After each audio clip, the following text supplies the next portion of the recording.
shige a damuwa in a raina ki baki so ki kula ni. Kai ne tauraro a can cikin raina, wani na aje ka na shige a damuwa in a raina ka baka so ka kula ni.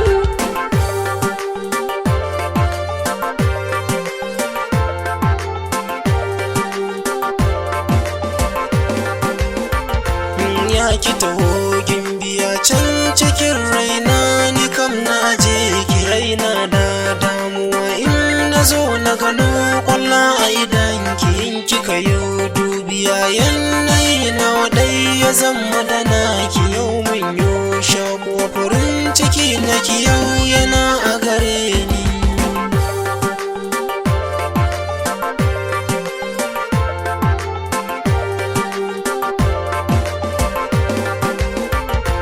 Tuntuna min ya shakuwa can cikin raina, kai da ka shauki kar da ka saba damuwa, ba na yin kuka ko na yi raki. Na zama kai a rayuwa, ka zama wani batu yana a tabaki. Ka zama mai juriya, kai ka ce min ni fa ba ni barinki.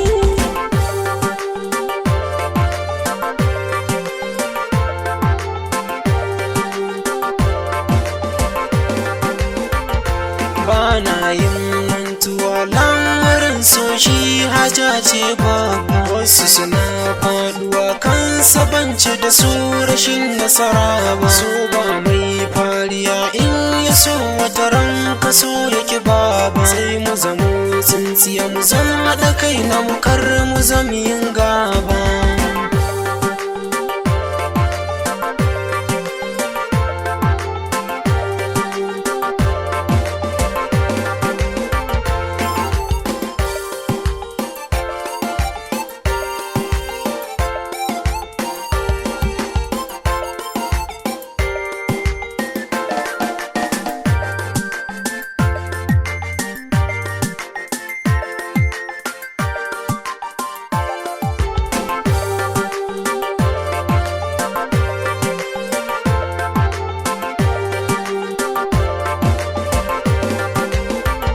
Batu daga kai gaskiya, launin kan so su kala da kala ne. A launin so akwai fari, in ka so aka so ka yi nasara ne. Launin so akwai baki, in ka so aka ki rashin nasara ne. Kai ka samu fari, ni ka so wannan babban nasara ne.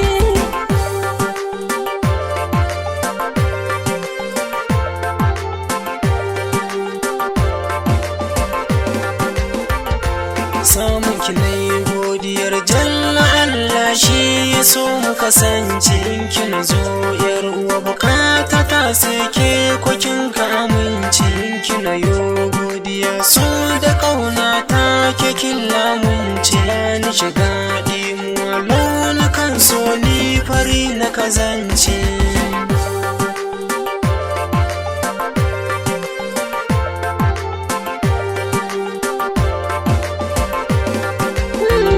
Cikin so kwai damuwa, cikin so kwai dimuwa, cikin so kwai shakuwa, cikin so kwai rabuwa, cikin so kwai rayuwa, cikin so kwai faduwa, cikin so na mu dan uwa ni da kai san